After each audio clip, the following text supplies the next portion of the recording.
O Homem e Deus. Há uma obra do rabino Abraham Joshua Heschel, cujo título resume toda a revelação divina: Deus em busca do homem. Desde a queda de Adão, Deus nos busca sem cessar. Mas ele o faz, como pai amoroso que é, observando de longe, oferecendo os recursos e ferramentas necessários, mas aguardando que o homem retorne pelas próprias pernas, como na parábola do filho pródigo. O homem, por sua vez, sabe que o seu lugar é ao lado do pai. Isso reside latente dentro do seu coração, uma certeza plantada por Deus. Recebeu o roteiro para essa jornada de volta ao próprio Criador, que consiste em alcançar a redenção pelo suor do seu rosto. Ou seja, através da emulação de si nos embates da vida, o que fatalmente o levaria a compreender que só com Deus somos alguma coisa, e despertaria o desejo de voltar para casa. Deus busca o homem busca Deus, porque não nos encontramos. Talvez seja por causa da expectativa criada e alimentada pelo homem a respeito de Deus, nascida do orgulho e da vaidade que habitam o coração da criatura. Dotado de livre-arbítrio e razão, o homem exalta esta segunda condição, afasta-se do sentimento e do próprio Criador, e constrói uma gaiola para Deus, crendo que ali ele caiba e se manifeste. Mas Deus não habita em templos feitos por mãos de homens, Atos 17, 24. Nem se manifesta através de padrões estabelecidos pelas suas criaturas. A glória de Deus está nas coisas encobertas, enquanto a dos reis em descobri-las. Provérbios 25, 2.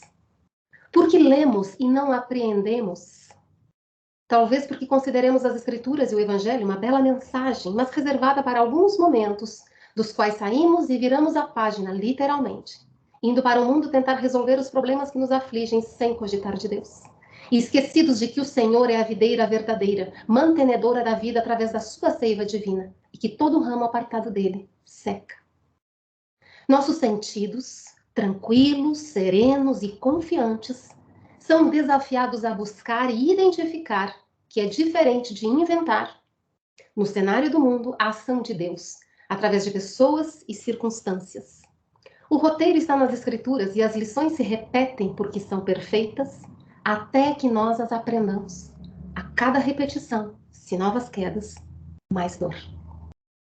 Repetindo Paulo em Gálatas 1, 10, 12, é preciso nos decidamos se servimos a Deus, e nele cremos e esperamos, ou se servimos aos homens aguardando arremedos de salvação. A exortação é: viva no mundo como servo, não como senhor. Atenda aos deveres de cada dia, sentindo a presença daquele que te busca com desvelado amor pelos séculos dos séculos, através de cada amanhecer e de cada entardecer. Liberte-se da escravidão dos sentidos, ser fiel até que um dia possamos com ele comungar. É a lição de Êxodo. O povo hebreu, onde residem as raízes do cristianismo, sempre viveu atento à confirmação das profecias. E não há nada de místico ou fanatismo nisso, mostra que compreenderam o propósito. Deus prometeu, Deus cumpre, Deus guia. Jesus Cristo, ao ler o profeta Isaías na sinagoga, verbalizou sobre o cumprimento daquela profecia. Também o fez através do batismo por João Batista e ao entrar em Jerusalém sobre o jumentinho. O problema está na expectativa. O homem estabelece uma fórmula, uma ritualística, um modelo de como essas coisas se darão. E Deus, que é Senhor e Criador e não se submete à criatura, se manifesta, via de regra, de maneira exatamente oposta ao modelo mental humano. Não por outra razão, Jesus Cristo foi expulso do mundo pelos braços da cruz, pelo seu próprio povo. Não foi reconhecido. Não satisfez as expectativas humanas que aguardavam um Messias guerreiro que faria uma revolução terrena para a libertação de um jugo imperial. Nosso orgulho nos faz cegos. Nos apaixonamos pelas próprias ideias, serpentes, que se transmutam em ideologias, dragões, e nos afastamos de Deus. De novo, a sabedoria de Paulo. Mas o que é loucura no mundo, Deus o escolheu para confundir os sábios, e o que é fraqueza no mundo, Deus o escolheu para confundir o que é forte. E o que no mundo é vil e desprezado, e o que não é, Deus escolheu para reduzir a nada o que é, a fim de que nenhuma criatura possa vangloriar-se diante de Deus. O homem que está muito cheio de si, está esvaziado de Deus e em franca rota de queda. As lições se repetem até que nós as aprendamos. A história de Jesus, que é a salvação, o começo e o fim, o alfa e o ômega, o caminho, a verdade e a vida, o roteiro inexorável para o qual todos avançamos, creiamos ou não, desejemos ou não, já está na Bíblia desde o Gênesis, entre os capítulos de 37 e 50, através da história de José. Traído e vendido pelos irmãos, passa a viver como escravo no Egito, onde, apesar das tentações, se mantém fiel a Deus. Sua honradez lhe faz ascender à condição de governador da terra do Egito. Anos mais tarde, se reencontra com seus irmãos, a quem perdoa e acolhe. Sai como escravo traído e volta como rei. Os séculos transcorrem e vem o Cristo de Deus viver em plenitude esse roteiro de vida. Mais 2 milênios se passam, chegamos ao Apocalipse. As trevas cercam o mundo, a serpente alimentada pelo homem transmuta-se em dragões e bestas. O cristianismo é perseguido em diversas nações, como anunciar o próprio Senhor no seu sermão profético. Os filhos de Deus são mortos nos ventres das suas mães. O ser humano, nascido homem ou mulher, é convencido de que esta não é uma condição natural e ele pode corrigir o engano de Deus desde a mais tenra infância. O homem é exaltado a gozar os prazeres do mundo, para isso clamam pela drogadição livre e legal, pelo sexo promíscuo e enfermiço. A figura de Jesus Cristo é objeto de achaques e deboches nas avenidas de fevereiro. O crime é glamourizado e os agentes promotores da segurança são atacados. Tudo em nome da paz, do amor e de um mundo melhor. Vede que ninguém vos engane, exorta nosso Senhor Jesus Cristo, logo no início do sermão profético, versículo 3 do capítulo 24.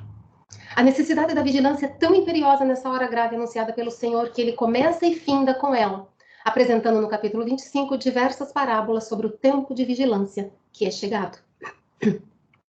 O Senhor nos asseverou que jamais nos abandonaria, que conhece cada uma das suas ovelhas pelo nome, e que, se o seu povo clamasse e orasse, ele sararia nossa terra. Disse-nos ainda que aquele que perseverasse até o fim, resistindo aos engodos humanos e mantendo-se fiel a ele, este seria salvo. Era preciso que uma réstia de luz em alguma nação do planeta permanecesse, sal da terra e luz do mundo, em meio a tantos sinais anunciados que já se apresentam na face do planeta, levando de arrasto milhões de criaturas adormecidas. Bastou um povo para elevar a fé no Deus único. Bastaria novamente um povo para o cumprimento desta missão. Eis que vos envio como ovelhas ao meio de lobos. Sede prudentes como as serpentes e inocentes como as pombas. Mateus 10:16. Eis que o Brasil, generoso e acolhedor, miscigenado e pacífico, ordeiro e temente a Deus, repleto dos simples, dos aflitos e dos perseguidos por causa da justiça, se ergue contra a iniquidade, alicerçado na fé inabalável em nosso Senhor Jesus Cristo, único Senhor das nossas vidas. Banhado pela suave claridade do Cruzeiro do Sul, símbolo da redenção humana e presença perene do Senhor nas nossas vidas, clama por liberdade, por justiça, pelo respeito à vida, à família, a manifestação da nossa fé. Em uma palavra, clama pela volta dos valores cristãos. E como o roteiro foi estabelecido logo em Gênesis com a história de José, e ele é perfeito porque provém do Altíssimo, é o mesmo que se repete. E eis que no Brasil encontramos ao pé do Monte Pascoal a mesma assembleia de aflitos, que um dia aos pés de outro monte ouviu da boca do Senhor as bem-aventuranças celestiais, e guardou no imo da alma a certeza de que aquele era o caminho a seguir. Eis que no Brasil encontramos um homem, que se chama Messias, e que tem sido crucificado todos os dias há alguns anos, pelo Sinédrio e seus assédios, e até já fora transpassado por uma lança. Encontramos também um ladrão, solto pelo mesmo tribunal, que disputa com o primeiro cargo de líder máximo desta nação. Houve inclusive um precursor, assim como tivemos João Batista, que em 1989 disputou esse mesmo cargo, este precursor, e fora classificado como alguém fora do seu juízo, ao seu tempo, por uma turba ignorante e adormecida na sua busca por salvações terrenas de fácil alcance. Do Gênesis ao Apocalipse, a mensagem é a mesma. Temos a honra e a dor de sermos protagonistas nessa hora grave por que passa a humanidade. E tal como em Gênesis, estamos novamente diante de um coração, individual e coletivo. Adão se repete na nação brasileira. E diante de duas árvores, a árvore da vida, do dever de obediência e corrigência de si mesmo, de modo a refletir a obra de Deus na criação, e a árvore do conhecimento do bem e do mal. Aquela que esconde em meio à sua copa repleta de frutos aparentemente saborosos e doces, quase irresistíveis, por fáceis de colher ao alcance das nossas mãos, esconde a ardilosa e sedutora serpente, que representa o projeto humano de usurpação da posição do Criador. E mais uma vez, a escolha será nossa. E a pergunta que fica é: Seremos fiéis a Deus desta vez, compreendendo que o paraíso é obra de esforço próprio, suor do rosto? Ou continuaremos a seguir homens falíveis por condutores e ditadores de nossas vidas? Conforme a nossa resposta, assinaremos para o mundo e iniciaremos a jornada de volta para casa. Ou aguardaremos a mesma lição, numa outra época, porque a lição é perfeita. Certamente muito mais amarga do que a que hoje nos é oferecida. O mundo está olhando e se inspirará em nós. Que Jesus nos abençoe nessa escolha grave que haveremos de fazer.